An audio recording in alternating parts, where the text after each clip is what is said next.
Hey, everybody, welcome to another episode of Startup Sales. Really excited for today's episode. We have a 7-time founder, an entrepreneur for over 30 years, and he also jokes that he's been married for 31 years.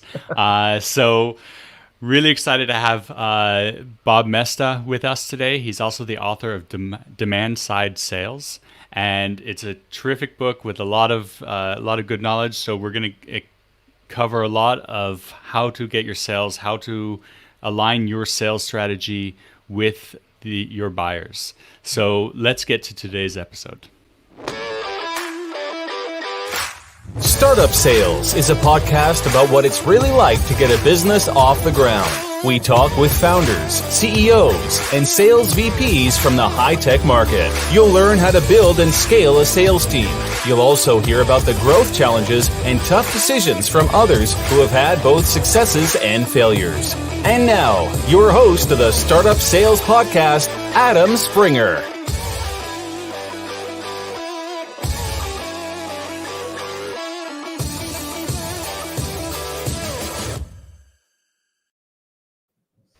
Bob, welcome.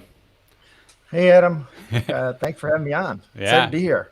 Me too. I hope I didn't butcher the introduction too much. It's been a lack of sleep with a newborn, so. That's all right. That's all right. Congratulations. Is this your first? Yes. So still trying to figure out what to do. So maybe we'll do another podcast about that. You'll be doing that for a while. I have 4, so they're a little older now, but this is the enjoy every moment because they grow really, really fast. Isn't that? I don't know. That sounds like a good thing for me right now. I'll get some sleep soon. Yeah. No, I love him. Good. I'm really excited to have you on here today. Can you give people a brief rundown about you and your history? Yep.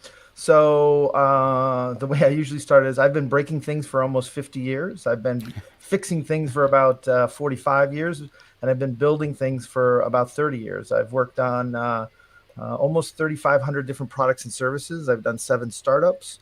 I'm dyslexic. I've had 3 close-head brain injuries before I was 7, and I pretty much can't read and write, or I struggle very hard to read and write. And I think about it as it's the greatest gift I ever got, but I'd never wish it upon anybody else. Wow. Interesting. So, and how have you found that? I mean, off topic, but how have you found that to go in your favor then? Yeah. So a couple things. One is that most people are taught to learn through writing. I actually learned through questions and conversation. And so as an entrepreneur, the fact is what I was able to do is build some methods and tools. One of them is called the Jobstobedone theory and methods wrapped around it to help basically understand what customers really want, because most of the time they lie or they don't know. And so for me, it's really helped me be an entrepreneur in terms of being able to kind of figure out kind of things from a very different angle. I think that's like the key point of being a good salesperson anyways, is to be able to ask those questions and learn. Yeah. Yep. Great. Yep. So let's just jump into that whole jobs to be done theory. And what is it, and how are you applying it to sales? Yeah. So the interesting part is that the way I would describe jobs to be done is that people don't really buy products, they hire them, right? And and they hire them to actually make progress in their life. And so part of this is taking a step back from people, from what people say, to understand kind of what's the context they're in and what's the outcome that they want. So I'm just going to share my screen. Is that all right? Yeah, absolutely. Share screen. Let's see if it comes up. Bang, we do it that way. And so so can you see that? Yep. So the whole theory itself is really based on this aspect of what progress are people really trying to make when they pull your product into their lives. And so and it relates to this notion of that they're in a struggling circumstance. It's not that they're just that they're just doing, if we're creatures of habit and we'll keep doing what we normally do if it works. But until we struggle, that's when we actually start to think about, all right, what are we going to do next? And so most sales happen because of struggling moments. And so to me, the aspect here is, what is the circumstance they're in? What's caused them to get to that edge? What's the notion of what they think is on the other side? And to be honest, part of jobs is like, there's 1,000 ways to get across this water. But the reality is, what I want to do is frame their situation as clearly as possible and understand what I call the causal mechanisms, the underlying forces that kind of like have to happen for them to say like, oh, I want to do this.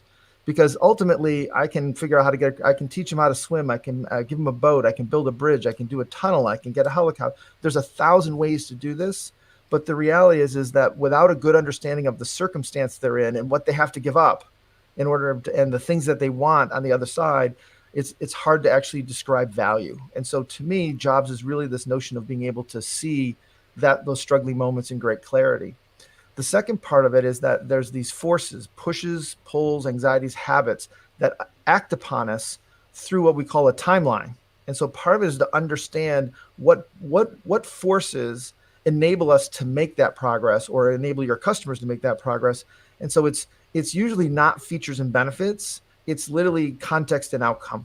And so it's taking a step back from talking about our product to talking about them. And that's why the book's called Demand Side Sales 101, Stop Selling and Start Helping Your Customers Make Progress. I think it's exactly what people need to do, and they so forget that they typically are listening about features that they have and functionality and how cool they are.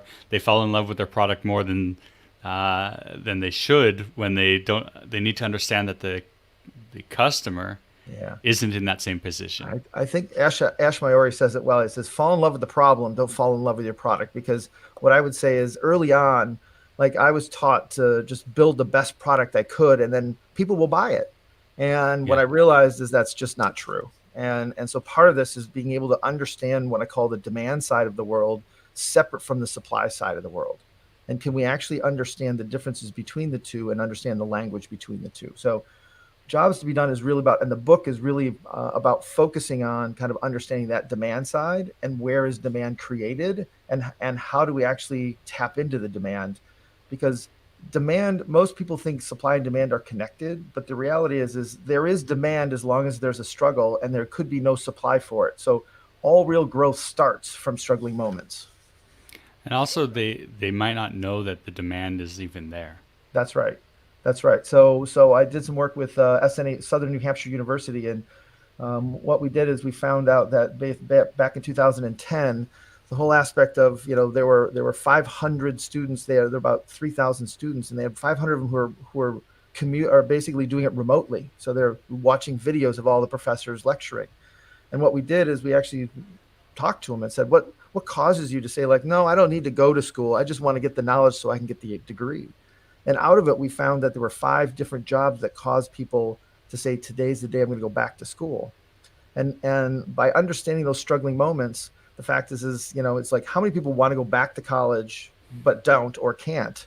And so he was able to kind of build a whole platform around it, reduce the cost of education by almost 40 or 50%. And he's gone from 500 online students. This year, he'll have over 150,000 online students. Wow. He's the largest university in the world, to be honest. And it's one of those things where, like, it's the demand and the struggling moment has been there, but none of the universities and kind of like the higher ed had actually seen it as a potential, because they all thought, well, people have to come and have the college experience. Some people don't. And now that the pandemic is here, the fact is like SNHU is actually very well. They just reduced their tuition even more, and they're growing like crazy.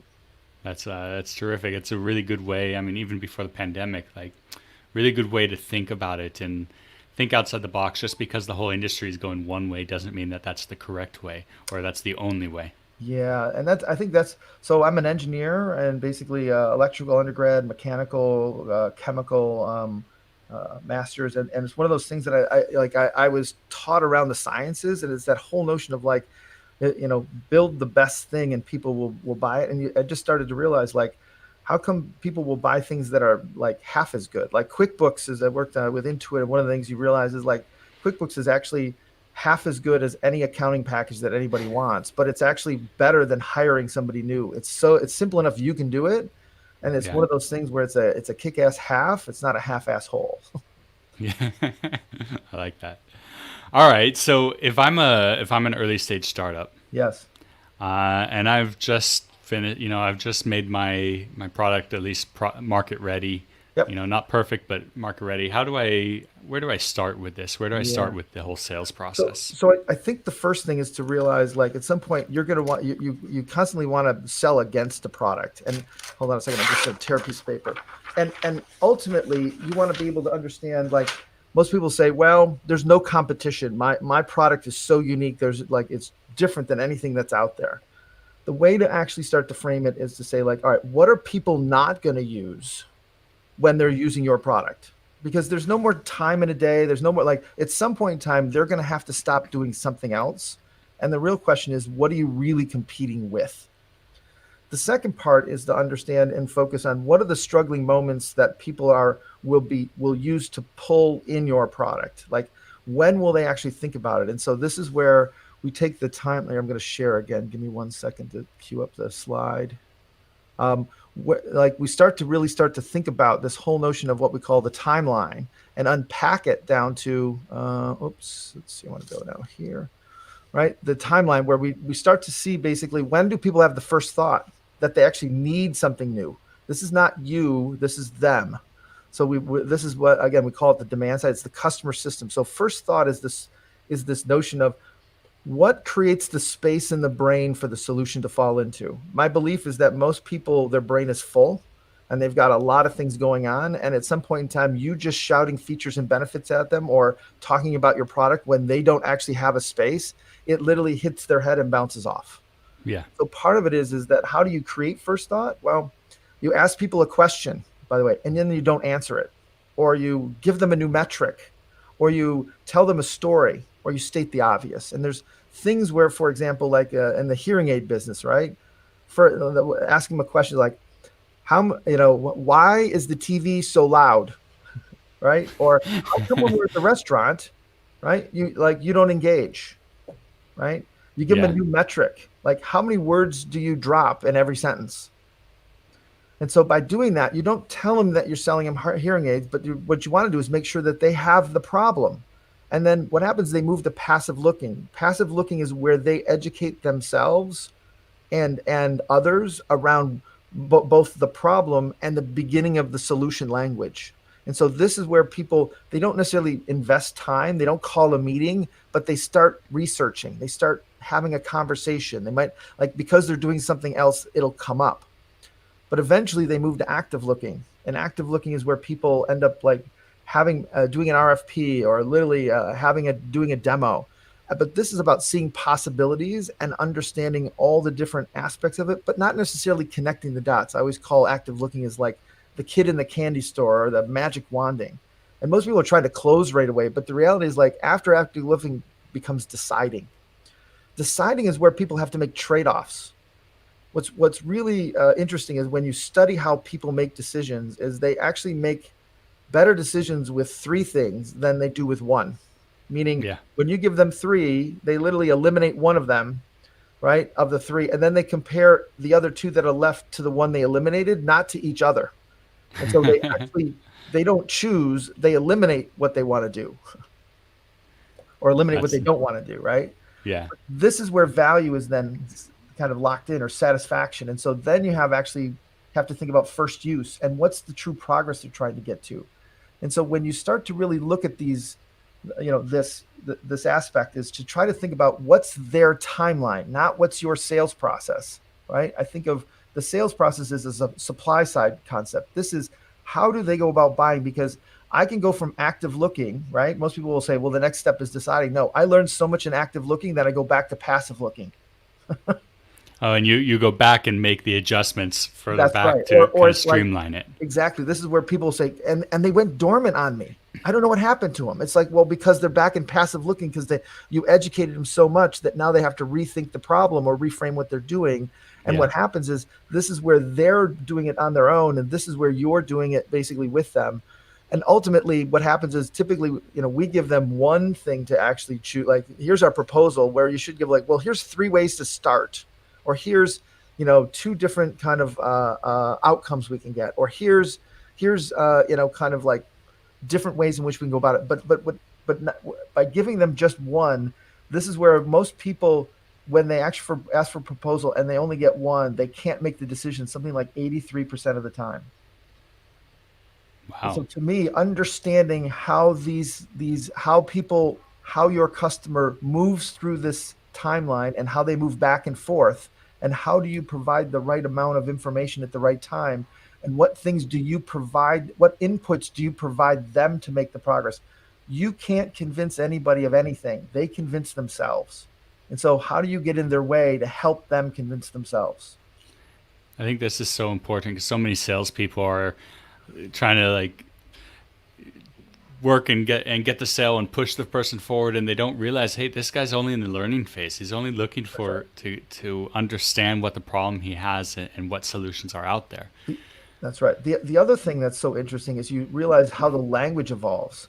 In first thought and passive looking, the language is all around the problem. So they don't even know how to search, right? And so Yeah, like I worked with a company called Intercom, and one of the things we found out very early on was that they had all their features and benefits, and they're buying all the keywords for features and benefits.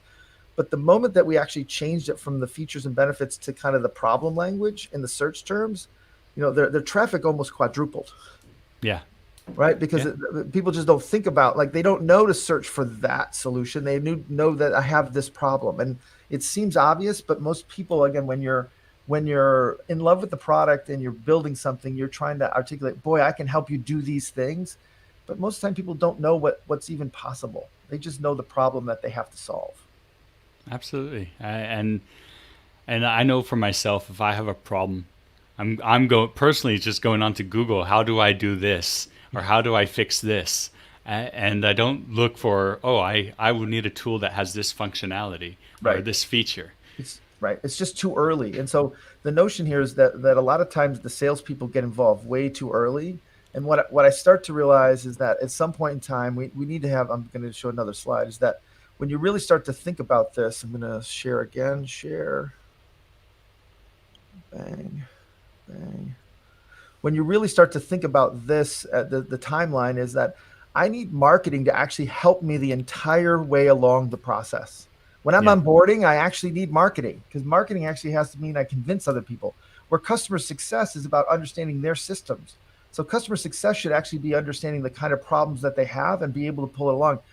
We actually think about marketing and sales in a very different way, where they don't overlap in their handoffs. And so sales points at marketing, says, oh, the leads are horrible, or customer success points at sales and says, what are we selling? But the reality is, when you start to aim it around basically the progress that your customer's trying to make, and then make sure that marketing, sales, and customer success are aligned around that progress, it literally builds synergy. We actually spend more time and friction between our organization than actually helping the customer make progress. so let me kind of touch base on that then. Excuse me. Um, with getting marketing involved in the whole process, then how does that look like? My guess would be like, hey, webinars or more like white papers and educational papers that are retargeted to these current clients, things like that. Is that So what you mean? So here's the thing, is like, at some point you find your champion, and somebody wants to take it inside, right? And think of it as this way: they're ahead of everybody else, but they still have to bring other people along. And you might have to market, though this person might be in operations, you actually might have to actually have some marketing materials that actually help get marketing on board, or get the executive team on board, which is different than getting the champion on board. And so we just think about convincing the one person to help you buy, as opposed to understanding all the help I need in marketing along the way, or even on onboarding. How do I actually help people realize, like why we're doing this? And so what happens is we put all the glossy marketing and the great information only in the front to generate the lead, but not to actually help us execute and make it happen. And so to Yeah. me, marketing should be helping all the way along, as customer success as well as sales. So sales and marketing should be working together, not separate. And for some reason, it's either like sales is in control and marketing helps, or marketing is in control and sales is just the order taker. And the reality is, we need people to do both. We need to actually understand and realize, like, marketers want to add features, and salespeople know how to close. And more features doesn't necessarily mean you're going to close, Yeah. right? So marketing needs to go more away from features and more towards like education. and right and context and outcome, and knowing how to target, because a lot of the things that marketing has been taught is how we target is we basically have a persona, or we have a target demographic, but that's because that's how media was actually bought, right? But the Yeah. reality is like, just because I need something, just because I'm a business of this size and I'm a business of, I make these things, that they're a target. It's like, no, they have to actually be struggling with something at the time, and understand what are the signals that we know that they're struggling with those things. And so it's not just that they have inventory. It's like they're growing, or they're shrinking, or they have fulfillment problems. And so part of this is, how do we really target by the context as opposed to just the demographics? This all sounds really good in theory. Yeah. I mean, and I couldn't agree with you more on every aspect of it. But when you're an earlier stage startup, this seems really complicated, time consuming. How can I start as an early stage startup with success in mind? So it's built for Yeah. success. So I work with a company called Autobooks, and one of the things that they actually enable big banks to have kind of the e-commerce platforms that would, let's say, Square or PayPal would have. So your local bank can now have some of these services, right? And one of the things that they were struggling with, his name was Kyle. Kyle was like the demo. Every time we give a demo, like, it's like, I feel like we have to redesign it. So for the last 2 years, we've been redesigning it. And I'm like, it's like, well, this time it worked, but that time it didn't work. And it's like, we got to add this, we got to take this out. And it's almost like they're trying to make the demo do everything. And so I asked them, I said, where are the people in the timeline for the demo? And they're like, what do you mean? I'm like, well, if they're passive looking, like the demo, you're trying to close and they're trying to learn. And Yeah. if they're actually in closing and you're trying to give them all the background and they don't really care, they want to know how to actually move forward. Like, so you're trying to design one thing to fit in 3 different points in their lives. I said, what if we broke it apart? He says, what do you mean? I'm like, let's ask them where they're at. Are they learning and just trying to frame up what's possible? Or are they actually trying to see different alternatives to get there? Or are they actually in the middle of deciding? Don't ask them where they are in your sales process. Ask them where they are in their buying process. And when you can identify it, then you can actually figure out what to do. So we broke it into, instead of one demo, we made 3 demos. The first demo was basically a bunch of questions, stories, and a little bit of the background to basically educate people both about the problem that they help solve, the outcomes they get, but to actually prepare them for active looking, right? Yeah. And then active looking was about making sure it was a cross-functional team, and that it was kind of like a more deeper dive and about showing possibilities. And then the third demo was actually about basically framing 2 or 3 or 4 different possibilities and helping manage them make the trade-offs.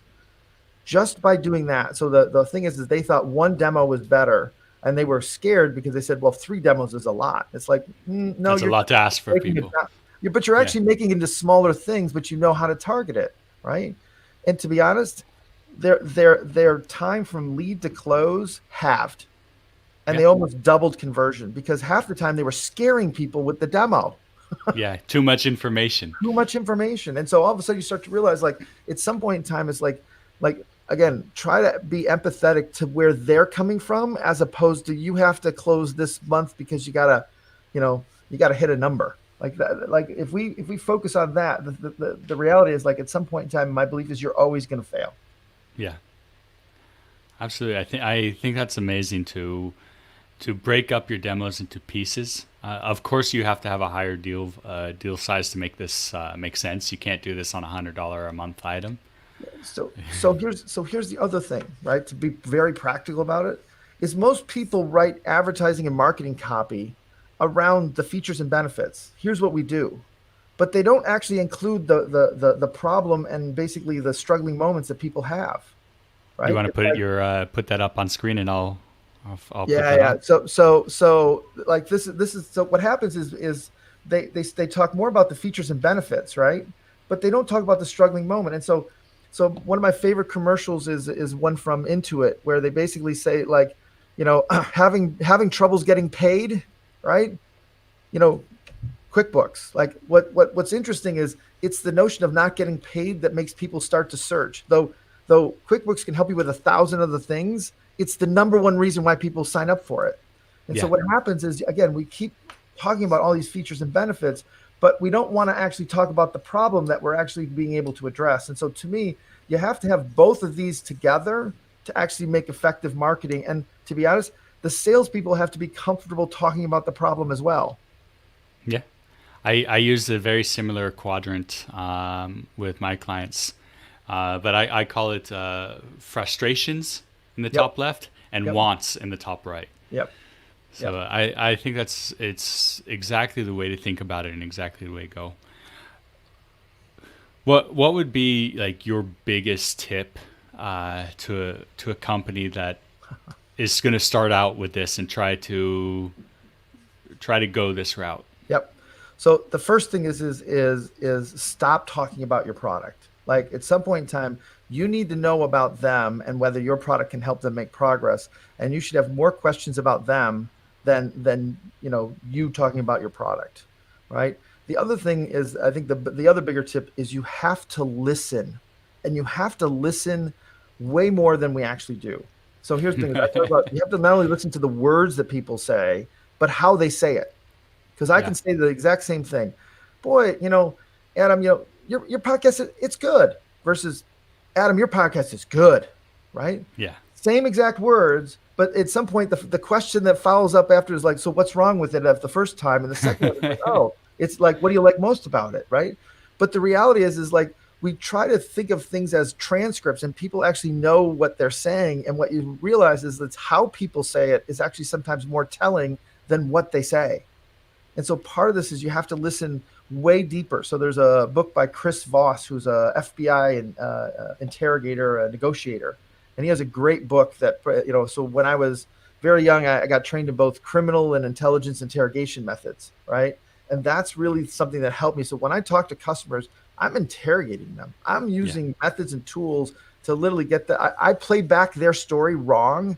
It drives everybody crazy because it's like it pretends I'm not listening, but I'm actually testing to see what's most important in their story. Because if they fix my story, then it means it's important. If they don't fix my story, then it's not important.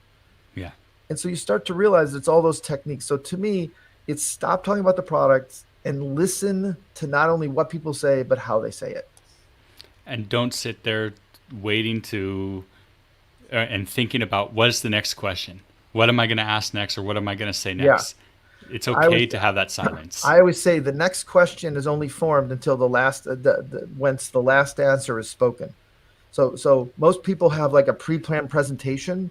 I'm like, in my world, that's like disaster. Like we're gonna walk in and walk them through everything. My thing is like at some point in time, it's the number one thing that builds rapport is listening, asking Yeah. good questions about their business, understanding their business. They want people to understand who they are and what they're about and why they're struggling with what. And to be honest, if you actually ask them questions they don't know answers to, that's actually better because now you're educating them. Like that's a really good question. That's Yeah. what good salespeople do is they actually help you frame what you want to do. I've been a salesperson pretty much all my life, and I thought I was always a good listener and asked good questions until I made this podcast about 2 years ago. And then I realized how much I suck at just listening. Yeah. So It is hard. And I would say it requires practice. But the other part is so we talk about the concept of unpacking. So when people say, well, I'm just really frustrated because, our deliveries are late. It's like, tell me more. Like you need to unpack those things. You just don't go, okay, late deliveries, next, move on. It's like, yeah, what's the real consequence of that? Like, why do they think it's happening? What are the other, like, there's like, again, being dyslexic, it's like that just, it opens a cavernous, kind of tunnel that's like, okay, there's a lot down there. I got to go in there. And most people just move right past it. Like, oh, wait, stop, stop, stop. We got like, so when I do some coaching, it's one of those things where I coach people to like, okay, I got to go game off. Okay. You need to go you need to go basically dig into that hole because that's the hole where they just opened it up and you literally ran past it because you're trying to get to the close. yeah. Dive in, and I always like to say, get 3 to 5 layers deep. If they tell you that their deliveries are late, that's only the top layer. That's exactly Now right. now it's time to, okay, and why are they late, or what depends on what you're selling. Why are they late, or what is that costing you? What are the Right. repercussions of that? Right. And so when I was very young, I worked in Japan and they taught me the 5 whys, right? Which is you don't really know the root causes until you understand kind of the 5 whys. And so it was like, people don't want a 1/4-inch drill; they want a 1/4-inch hole. Yeah. But at the same time, it's like, why do you need a drill? I need a hole. Why do I need a hole? I want a plug. Why do I want a plug? I want a lamp. Why do you want a lamp? Oh, I want to read better. Fine, I'm going to go help invent the Kindle. Yeah. Right? Like this is what people don't understand, is that by taking yourself away from the product and closer to the problem, you start to actually see way more possibilities for solutions. What's the biggest mistake that you see that companies are making when they start to implement this? I think there's two. Is that they confuse correlation with causation, meaning they correlate the market size and they correlate kind of like leads and demos without asking the word why. And so what happens is they have a pre-planned presentation. They literally say the market size is, as many companies that do this one thing. It's like, this is how a size of the market. And they don't actually take into account the struggling moments, basically what progress people are trying to make, and to realize like it's much either smaller or different when you start to look at it from a causal perspective. So for example, trying to understand what causes people to say, today's the day I need new windows in my building, for example, right? They can tell you about every building, but what are the underlying dominoes that say, boy, I need to do this? And so ultimately, almost everybody says they want new windows, but the reality is like only 1/20th of the people who say they want windows actually buy windows. And so part of this is to realize like what are the conditions, what are the context and outcome that literally enable people to say, today's the day I need new windows. Bob, I could spend about another 3-4, probably a week with you on this, and there's so much to learn. Really appreciate you coming on and sharing with everybody.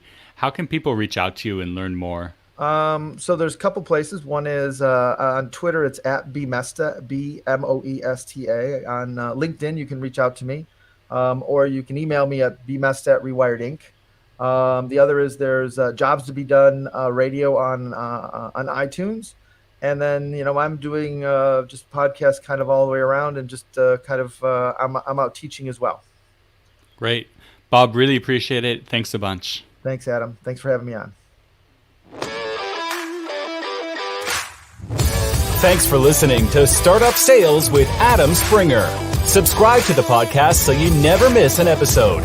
Contact Adam about speaking engagements or consulting services at adam@startupsales.io.